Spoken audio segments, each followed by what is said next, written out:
Hello दोस्तों, आज हम पढ़ेंगे बीएड सेकेंड ईयर में ज्ञान भाषा एवं पाठ्यक्रम। इसमें यूनिट थर्ड है, जिसमें पाठ का नाम यानी यूनिट का नाम है लेखन कौशल का विकास। इसमें विस्तृत उत्तरीय प्रश्न देखते हैं। फर्स्ट जो कि 2020 में है, ये भी वेरी इम्पोर्टेंट है। देखते हैं लेखन कौशल से आपका क्या आशय है। लेखन की आवश्यकता एवं महत्व की विवेचना कीजिए। लेखन कौशल का अर्थ रचना, भावों एवं विचारों की कलात्मक अभिव्यक्ति है। वह शब्दों को क्रम से लिपिबद्ध सुव्यवस्थित करने की कला है। भावों एवं विचारों की यह कलात्मक अभिव्यक्ति जब लिखित रूप में होती है तब उसे लेखन कौशल अथवा लिखित रचना कहते हैं। अभिव्यक्ति की दृष्टि से लेखन तथा वाचन परस्पर पूरक होते हैं। वाचन से लेखन कठिन होता है। वाचन में से नहीं पढ़ना यानी कठिन होता है। लेखन में वर्तनी का विशेष महत्व है, जबकि वाचन में ध्वनि का महत्व होता है। उच्चारण की शुद्धता आवश्यक तत्व है। लेखन में अक्षरों का सुडल होना और वर्तनी की शुद्धता होनी चाहिए। लेखन की कला स्थायी साहित्य का अंग है। लेखन की विषय वस्तु साहित्य का क्षेत्र होता है।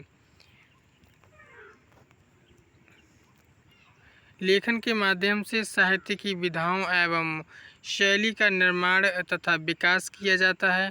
साहित्य में स्थायीपन लेखन से आता है और लेखन से अभिव्यक्ति के अनेक रूप हैं। कहानी, नाटक, निबंध, कथाएं, आत्मकथा, संवाद, स्मरण, जीवनी, कविता, गद्य, गीत, काव्य आदि। छात्रों को शिक्षण से इन विधाओं एवं रूपों से अवगत कराया जाता है। वाचन में भावात्मक पक्ष की प्रधानता होती है जो लेखन द्वारा संभव नहीं हो पाती। स्वर के उतार चढ़ाव से शब्दों में शक्ति आती है, उससे प्रोत्साहन भी दिया जाता है, यानी जो उससे प्रोत्साहन भी दिया जाता है। और दोस्तों आगे देखते हैं लेखन शिक्षण के उद्देश्य। लेखन के माध्यम से अभिव्यक्ति की अनेक विधाएं हैं। लेखन अभिव्यक्ति का स्थायी साधन है। मातृभाषा के शिक्षण में लेखन का विशेष महत्व होता है तथा यह माध्यम अपेक्षाकृत कठिन होता है। मातृभाषा में वाचन स्वाभाविक रूप से सीख लेता है, परंतु लेखन के लिए प्रशिक्षण आवश्यक होता है। इसीलिए यहाँ पर लेखन शिक्षण के उद्देश्यों का उल्लेख किया गया है। लेखन से अक्षर ज्ञान, शब्द ज्ञान तथा वाक्य के स्वरूप का ज्ञान तथा कौशल का विकास करना है। लेखन के माध्यम से भाषा का विकास, संशोधन एवं परिवर्धन करने की योग्यता का विकास करना। विद्वानों का मत है प्रथम प्रभाव सुलेख का, तत्पश्चात विषय सामग्री भाषा शैली का है। सभी जानते हैं कि परीक्षा में सुंदर लेख वाले छात्र अपेक्षाकृत अधिक अंक प्राप्त करते हैं। सुलेख में अक्षरों का सुंदर विन्यास, सुडौल तथा पूर्ण होना आवश्यक होता है। सुलेख के लिए अनुलिपि तथा सुलेख प्रवृत्तियों को प्रयुक्त किया जाता है। इन उद्देश्यों की प्राप्ति के लिए गौड़ उद्देश्य भी आवश्यक हैं। शब्दों की वर्तनी को शुद्ध लिखना। लेखन की विधाओं, शैली, अनुकूलता, अभिव्यक्ति रूपों, प्रसंग तथा मुहावरों, लोकोक्तियों, सूक्तियों आदि का समुचित और शुद्ध प्रयोग करना। विषय वस्तु, भावों एवं विचारों के अनुरूप भाषा शैली तथा अभिव्यक्ति के रूपों का प्रयोग करना। लेखन की आवश्यकता एवं महत्व देखते हैं। इसमें विचारों को सुरक्षित लिखित रूप में रखा जा सकता है। इसके विचारों को स्थायी रूप प्रदान किया जा सकता है। भाषा के मुख्य दो रूप हैं, मौखिक और लिखित। भाषा का अधिकार की दृष्टि से दोनों रूपों की शिक्षा अनिवार्य है। दोस्तों ये आप स्क्रीनशॉट लेकर पूरा पढ़ लेना। आगे देखते हैं very most important question answer.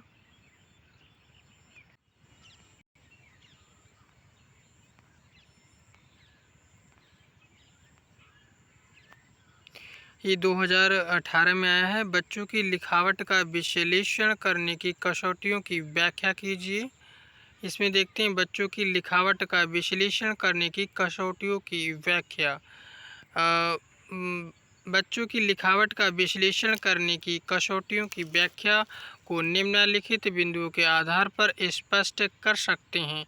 बालक जिस समय लिखने में रुचि ले उसी समय लिखाया जाए और जहाँ तक संभव हो लेखन का कार्य पढ़े हुए अक्षरों, शब्दों और वाक्यों पर आधारित हो। इससे दो लाभ होंगे। एक तो बालक पढ़ी हुई बातों को अधिक आसानी से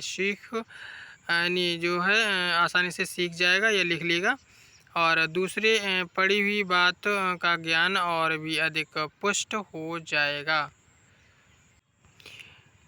उपयुक्त बिंदुओं को ध्यान में रखते हुए बच्चों की लिखावट के लिए निम्नलिखित 4 विधियों का प्रयोग किया जा सकता है। सुलेख। सुलेख का अर्थ है सुंदर लेख। लेखन में सुंदर एवं आकर्षकता का होना महत्वपूर्ण माना जाता है। और अनुलेख। अनुलेख का अर्थ है किसी लिखावट का जैसे कि वैसा अनुकरण करना। इस लेख में अध्यापक छात्र के सामने लेखन का एक आदर्श रखते हैं और उसके द्वारा उसकी अनुकृति करने की आज्ञा दी जाती है। प्रतिलेख। प्रतिलेख अनुलेख का ही विकसित रूप है।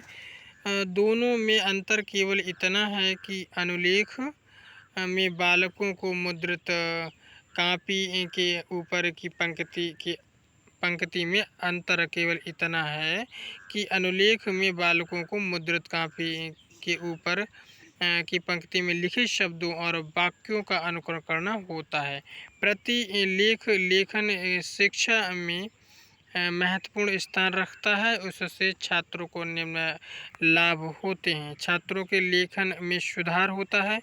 गलतियों की संभावनाएं कम रहती हैं। श्रुतलेख का पार्य सुनकर लिखना यह अत्यधिक महत्वपूर्ण है। इससे जो अध्यापक होता है बोलते जाते हैं और छात्र तेज गति से लिखते जाते हैं। जब बालक अनुलेख तथा प्रतिलेख में कुशलता प्राप्त करता है तब श्रुतलेख का अभ्यास देना चाहिए।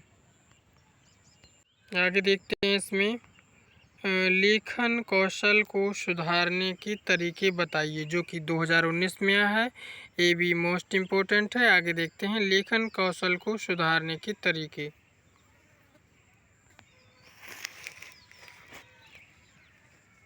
लेखन कौशल के दोषों के निराकरण के लिए सुझाव। इसमें देखते हैं लेखन शिक्षण के लिए यहाँ निम्नलिखित सुझाव दिए जा रहे हैं। शिक्षक को उनका ध्यान रखना चाहिए। छात्रों के बैठने का आसन समुचित होना चाहिए। झुककर लिखने की आदत ना पड़े। लिखने तथा पढ़ने की क्रिया एक साथ होनी चाहिए। शब्दों एवं अक्षरों की एक रूपता गति से लिखने में मुख्य विशेषताओं का ध्यान रखा जाए। आगे देखते हैं इसमें है एक प्रश्न, आयर्स हस्तलेखन मापदंड की व्यवस्था कीजिए।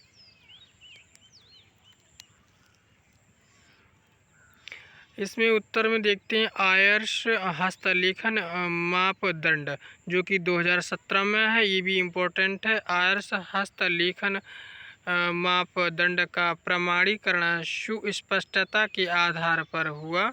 सुस्पष्टता का निर्धारण इस आधार पर किया गया कि किस गति एवं सरलता से सुयोग्य एवं प्रशिक्षित निर्णायक दिया हुआ सुलेखन पढ़ लेते हैं।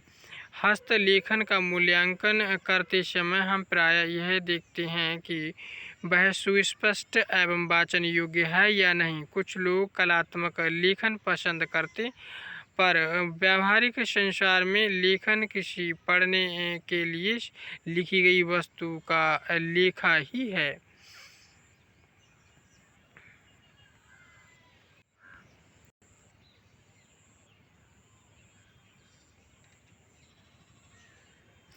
अगला प्रश्न है संक्षेपीकरण पर टिप्पणी लिखिए। संक्षेपीकरण का अर्थ संक्षेप में लिखने जाने की प्रक्रिया को संक्षेपीकरण कहते हैं। इसमें किसी मूल लेख अथवा भाषण को तथ्य सहित संक्षेप में प्रस्तुत किया जाता है। संक्षेपीकरण को संक्षेपण, संक्षेपिका या संक्षिप्तकरण या सार लेखन भी कहा जाता है। डॉक्टर पृथ्वीनाथ पांडे के अनुसार किसी विस्तृत विवरण, सविस्तार व्याख्या, वक्तव्य, पत्र व्यवहार या लेख के तत्वों और निर्देशों के ऐसे संयोजन को संक्षेपीकरण कहते हैं जिसमें अप्रासंगिक असंबद्ध पुनरावृत्ति, अनावश्यक बातों का त्याग और सभी अनिवार्य, उपयोगी तथा मूल्य तत्वों का प्रभावपूर्ण संक्षिप्त संकलन हो। आगे देखते हैं इसमें नलिन शर्मा एवं केशरी कुमार के अनुसार संक्षेपीकरण को हम किसी बड़े ग्रंथ का संक्षिप्त संस्करण, बड़ी मूर्ति का लघु अंकन और बड़े चित्रों का छोटा चित्रण कह सकते हैं।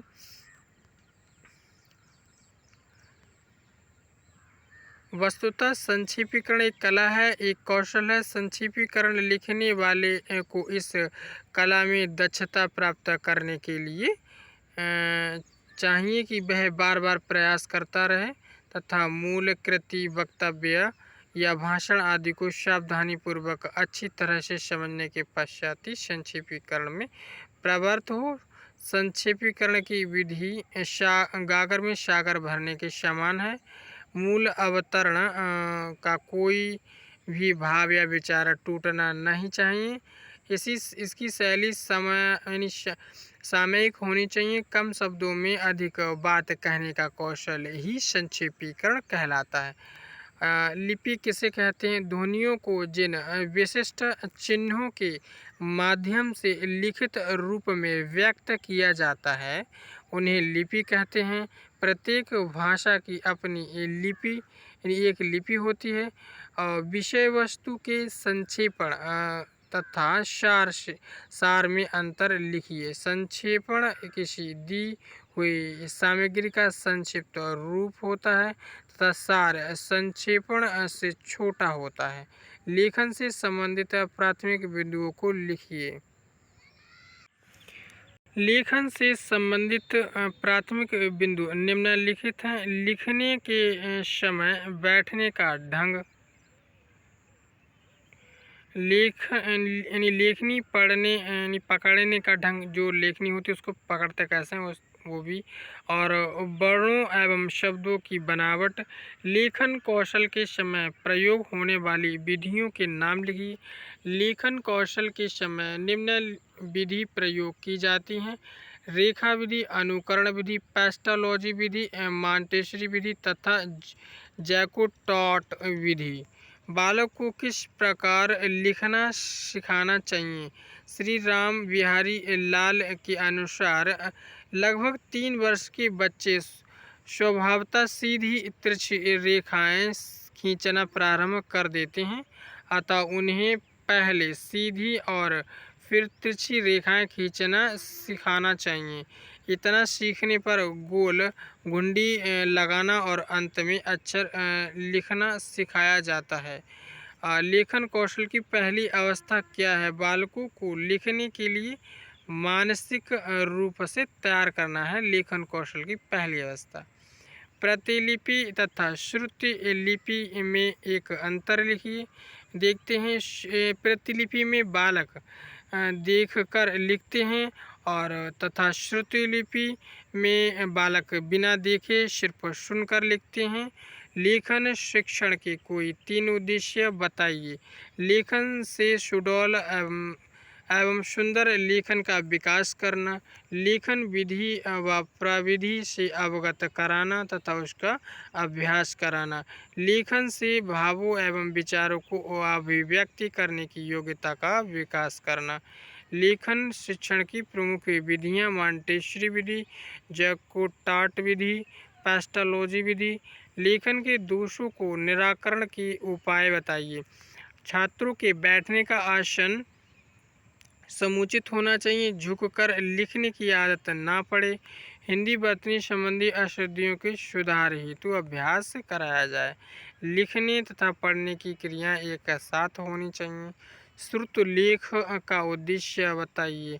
श्रुत लेख का उद्देश्य छात्रों की श्रवणेंद्रियों को प्रशिक्षित करना है। अनुलेख क्या है? किसी लेख अथवा लिखावट के पीछे अथवा बाद में लिखना अनुलेख कहा जाता है। तिरछी लिखावट के दो कारण: बैठने की स्थिति सही न होना, कलम को सही ढंग से नहीं पकड़ना। अब हम देखते हैं ज्ञान भाषा एवं पाठ्यक्रम, बीएड सेकेंड ईयर में है और इसमें यूनिट 4 देखते हैं, पाठ्यक्रम तथा विकास। यहाँ पे ये प्रश्न 2021 में आया है। पाठ्यक्रम से आप क्या समझते हैं? पाठ्यक्रम का विस्तार यानी पाठ्यक्रम का विकास जो होते हैं, जो विकास है उसके विस्तार पूर्वक स्पष्ट कीजिए। देखते हैं इसमें हम पाठ्यक्रम का अर्थ। पाठ्यक्रम अंग्रेजी भाषा के कैरिकुलम शब्द का पर्यायवाची है। कैरिकुलम शब्द की उत्पत्ति लैटिन भाषा के शब्द क्यूरेरी से हुई है, जिसका अर्थ है दौड़ का मैदान। अर्थात शिक्षा के क्षेत्र में पाठ्यक्रम की तुलना उस दौड़ के मैदान से की गई है जिसको पार करके दौड़ने वाला यानी विद्यार्थी अपने गंतव्य स्थान तक पहुंचता है।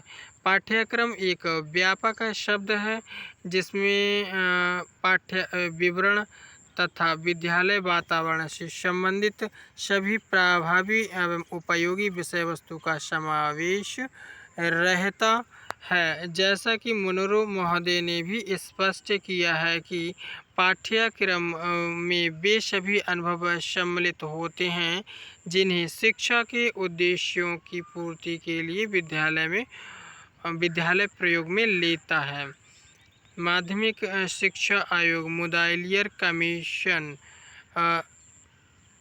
1952-53 में ने पाठ्यक्रम के अर्थ को स्पष्ट करते हुए लिखा है कि पाठ्यक्रम का अर्थ केवल उन सैद्धांतिक विषयों से नहीं जो विद्यालय में परंपरागत ढंग से पढ़ाए जाते हैं, बल्कि इसमें बच्चे के वे सभी अनुभव निहित होते हैं जिन्हें वे विद्यालय, कक्षा, प्रयोगशाला, पुस्तकालय, कार्यशाला तथा खेल के मैदान में प्राप्त करते हैं। पाठ्यक्रम में वे सभी अनुभव भी सम्मिलित हैं जो बच्चों को अध्यापकों तथा अपने साथियों के औपचारिक एवं पारस्परिक संबंधों से प्राप्त होते हैं। इम्पोर्टेंट है, वेरी इम्पोर्टेंट, आप इसे स्क्रीनशॉट लेकर पढ़ लेना। आगे देखते हैं पाठ्यक्रम की परिभाषाएं।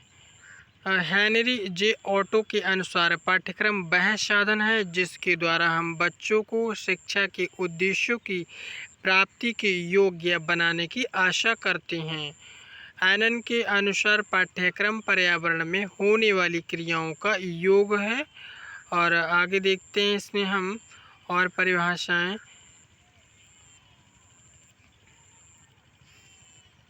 मुनरो के अनुसार पाठ्यक्रम में वे समस्त अनुभव निहित हैं जिनको विद्यालय द्वारा शिक्षा के उद्देश्यों की प्राप्ति के लिए उपयोग में लाया जाता है। इम्पोर्टेंट है, स्क्रीनशॉट लेकर पूरा पढ़ लेना आप। देखते हैं आगे पाठ्यचर्या एवं पाठ्यक्रम में अंतर। पाठ्यक्रम की अवधारणा विस्तृत एवं व्यापक है। इसके अंतर्गत वे सभी अनुभव आ जाते हैं जिन्हें छात्र विद्यालय के तत्वाधान में प्राप्त करता है और जिनमें कक्षा के अंदर तथा बाहर दोनों ही स्थानों पर आयोजित की जाने वाली सभी पाठ्य एवं पाठ्येतर क्रियाएं आ जाती हैं। इसमें सभी बौद्धिक विषय, विधि, कौशल, अनेक कार्य, पढ़ना, लिखना, शिल्प, लेखन खेल कूद आदि क्रियाकलाप शामिल हैं। पाठ्यचर्या को क्रिया एवं अनुभव के रूप में समझा जा सकता है। यह अर्जित ज्ञान या संग्रहित तथ्य नहीं है। कक्षा, पुस्तकालय, प्रयोगशाला, क्रीड़ा स्थल और विद्यालय के प्रांगण में प्राप्त किए जाने वाले समस्त अनुभवों को यह अपने आंचल में समेट लेती है। साथ ही व्यक्तिक और सामाजिक क्षेत्रों के सभी उद्योगों और व्यवसायों, कौशल एवं अभिव्यक्ति को भी अपनी परिधि में रख लेती है। पाठ्यचर्या सिलेबस विद्यालय वर्ष के दौरान विभिन्न विषयों में शिक्षक द्वारा छात्रों को दिए जाने वाले ज्ञान की मात्रा के विषय में निश्चित जानकारी प्रस्तुत करता है, जबकि कैरिकुलम यह प्रदर्शित करता है कि शिक्षक किस प्रकार की शैक्षिक क्रियाओं द्वारा सिलेबस की आवश्यकताओं की पूर्ति करेगा। दूसरे शब्दों में सिलेबस शिक्षण की पाठ्य वस्तु का निर्धारण करता और कैरिकुलम उसे करने के लिए प्रयुक्त विधि का। और पाठ्यक्रम विकास पाठ्यक्रम प्रबंधन का व्यवहारिक पक्ष है। प्रबंधन की मूल अवधारणा यह है कि कोई प्रणाली अपने में पूर्ण नहीं होती, प्रत्येक प्रणाली के विकास के लिए अवसर रहता है। पाठ्यक्रम की चक्रीय प्रक्रिया, इस प्रक्रिया का उपयोग विशिष्ट अवस्था के विशिष्ट का पाठ्यक्रम के विकास में किया जाता। पाठ्यक्रम संपादन तथा पाठ्यक्रम विकास में अंतर।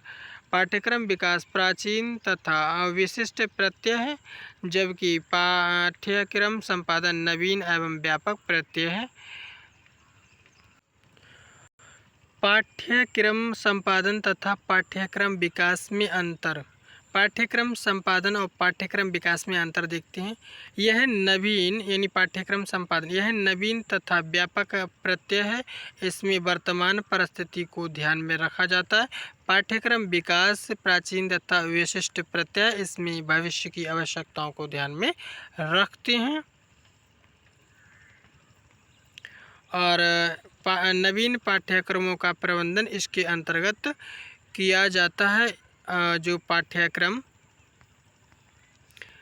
संपादन है और पाठ्यक्रम विकास में इसकी यह एक प्रविधि है जिससे प्रचलित पाठ्यक्रमों में सुधार तथा परिवर्तन किया जाता है।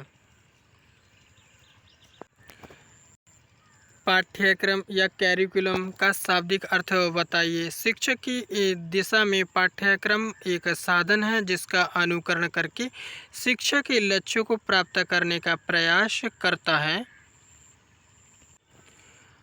पाठ्यक्रम की परिभाषा दीजिए। पाठ्यक्रम में वे सभी क्रियाएं सम्मिलित हैं जिनका हम शिक्षा के उद्देश्यों की प्राप्ति हेतु विद्यालय में प्रयोग करते हैं। पाठ्यक्रम की दो विशेषताएं लिखिए। पाठ्यक्रम की निम्न दो विशेषताएं देखते हैं। इसमें पाठ्यक्रम छात्र का बाह्य एवं आंतरिक विकास करता है। पाठ्यक्रम में शिक्षा की सभी क्रियाएं सम्मिलित होती हैं।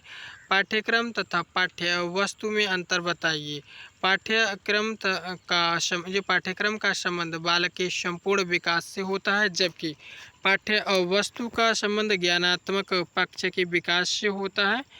पाठ्यक्रम सहगामी क्रियाएं क्या है? विद्यालय में आयोजित होने वाली अन्य प्रवृत्तियां जैसे खेलकूद, व्यायाम, सांस्कृतिक क्रियाकलाप आदि को पाठ्यक्रम सहगामी क्रियाएं कहते हैं। पाठ्यक्रम की 3 प्रमुख आवश्यकताएं बताइए। मानसिक पक्षों को प्रशिक्षण तथा विकास करने में, विभिन्न विषयों के शिक्षण द्वारा मानसिक पक्षों को प्रशिक्षण प्रदान करना। व्यवसाय तथा नौकरियों के लिए तैयार करना पाठ्यक्रम की प्रमुख विशेष आवश्यकताएं हैं। पाठ्यक्रम के मूल तत्व कौन कौन से हैं, इसमें देखते हैं।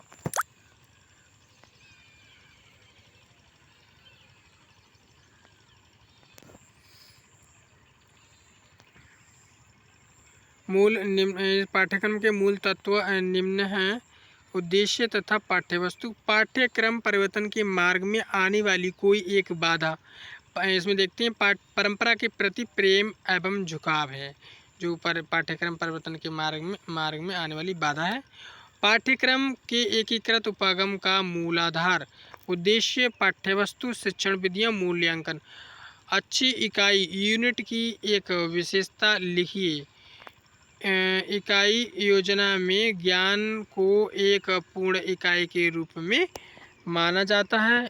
इस प्रकार यह पूर्णाकार बाद पर आधारित होती है। एक इकाई या यूनिट के कोई दो स्तर लिखिए। शिक्षण इकाई, संसाधन इकाई। पाठ्यक्रम के समेकित एवं संलयन फ्यूजन रूपों में कोई एक अंतर बताइए।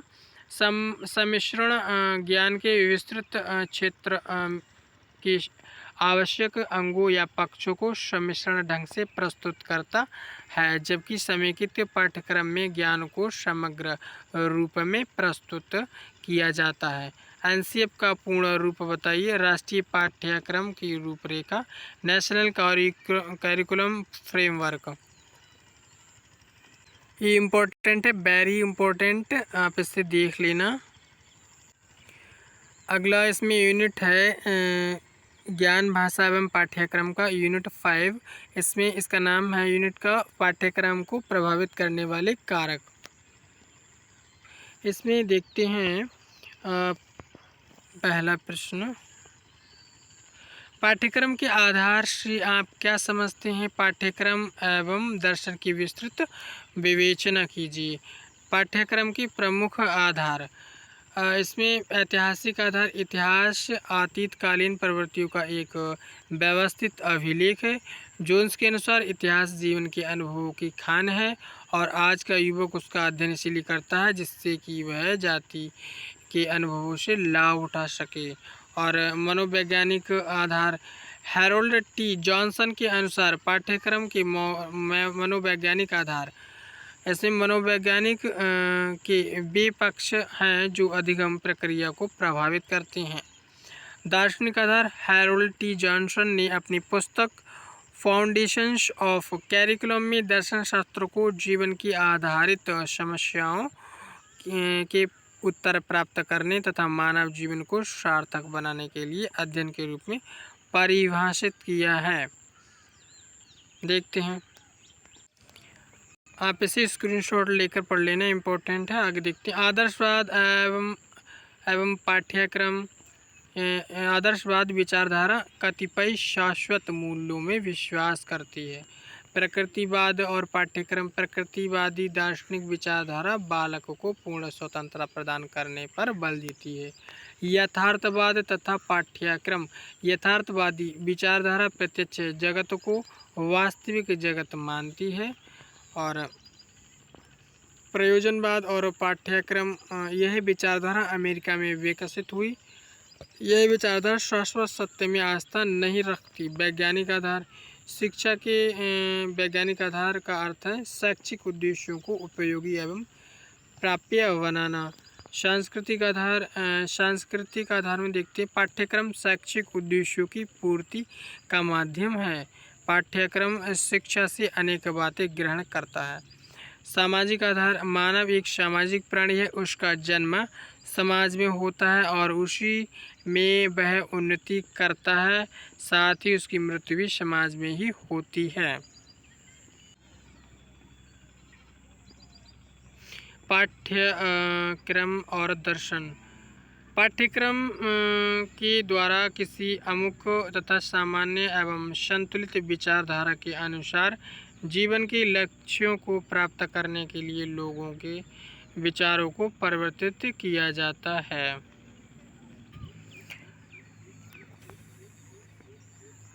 पाठ्यक्रम का क्या अर्थ है? यानी जो पाठ्यक्रम है उसका अर्थ देखते हैं हम। शिक्षक की दिशा में पाठ्यक्रम एक साधन है जिसका अनुकरण करके शिक्षा के लक्ष्यों को प्राप्त करने का प्रयास करता है। 2019 में है, इम्पोर्टेंट है। पाठ्यक्रम की परिभाषा दीजिए। मुनरो के अनुसार पाठ्यक्रम वे सभी क्रियाएं सम्मिलित हैं जिनका हम शिक्षा के उद्देश्यों की प्राप्ति हेतु विद्यालय में प्रयोग करते हैं। और पाठ्यक्रम तथा पाठ्यवस्तु में अंतर।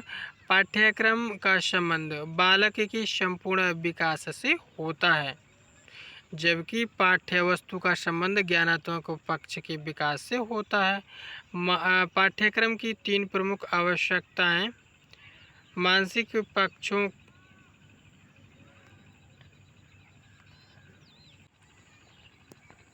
आवश्यकता देखते हैं। मानसिक पक्षों को प्रशिक्षण तथा विकास करने के लिए और विभिन्न विषयों के शिक्षण द्वारा मानसिक पक्षों को प्रशिक्षण प्रदान करना, व्यवसाय तथा नौकरियों के लिए तैयार करना। पाठ्यक्रम के मूल तत्व कौन कौन से हैं? पाठ्यक्रम के मूल तत्व निम्न प्रकार हैं। उद्देश्य तथा पाठ्यवस्तु। पाठ्यचर्या विकास का कोई एक आधार। ऐतिहासिक आधार। इतिहास अतीतकालीन प्रवृत्तियों का एक व्यवस्थित अभिलेख है और जोन्स के अनुसार इतिहास जीवन के अनुभवों की खान है और आज का युवक उसका अध्ययन इसलिए करता है जिससे कि वह जाति के अनुभवों से लाभ उठा सके। ऐतिहासिक अतीतकालीन बातों का अभिलेख होने के कारण पाठ्यक्रम निर्माताओं को ऐसी सामग्री उपलब्ध कराता है जिसकी सहायता से वह भविष्य के लिए अच्छे और स्पष्ट उदाहरण प्राप्त करता है। साथ ही वह पूर्व में की गई भूलों की आवृत्ति से बच जाता है और इसके अतिरिक्त यह समय, साधन और शक्ति का भी अपव्यय नहीं होने देता। हिल्दा तावा के शिक्षण प्रतिमान का अन्य नाम। आगमन प्रतिमान। प्रयोग आधारित पाठ्यक्रम में विश्वास करने वाले दर्शन का नाम बताइए। प्रयोजनवादी दर्शन। प्लेटो के अनुसार पाठ्यचर्या को कितने वर्गों में विभाजित किया गया है? पाठ्यचर्या को निम्न 4 वर्गों में विभाजित किया गया है। अंकगणित, रेखागणित, नक्षत्र विज्ञान तथा संगीत। बालक की स्वाभाविक अभिरुचि कितने प्रकार की होती है? बालक की स्वाभाविक अभिरुचि अग्र 4 प्रकार की होती है। जिज्ञासा की रुचि, बातचीत तथा विचारों के आदान प्रदान की रुचि, कलात्मक अभिव्यक्ति की रुचि तथा रचनात्मक कार्यों में रुचि। डीबी के अनुसार विद्यालय का वातावरण कैसा होना चाहिए? डीबी के अनुसार विद्यालय का वातावरण बृहत समाज के अनुरूप यानी बृहत समाज के लघु रूप में होना चाहिए। हिल्दा तावा के शिक्षण प्रतिमान को अन्य किस नाम से जाना जाता है? सूचना प्रसंस्करण मॉडल। पाठ्य पुस्तकों के 2 महत्व बताइए। पाठ्य पुस्तक सबसे महत्वपूर्ण शैक्षिक साधन है। पाठ्य पुस्तकों द्वारा शिक्षक तथा छात्र दोनों के समय की बचत होती है। और बाल केंद्रित पाठ्यक्रम क्या है? जेम्स एम ली के अनुसार बाल केंद्रित पाठ्यक्रम वह है जो पूर्णता और समग्र रूप से सीखने वाले में निहित होता है। दोस्तों, ये वीडियो इम्पोर्टेंट है और पूरी वीडियो आप देख लेना। और दोस्तों, अच्छा लगे लाइक, शेयर एंड सब्सक्राइब करना ना भूलना। ताकि सब्सक्राइब करना इसलिए क्योंकि हमारी जो वीडियोज़ आपके पास पहले पहुँचें। थैंक यू दोस्तों, आज के लिए इतना ही।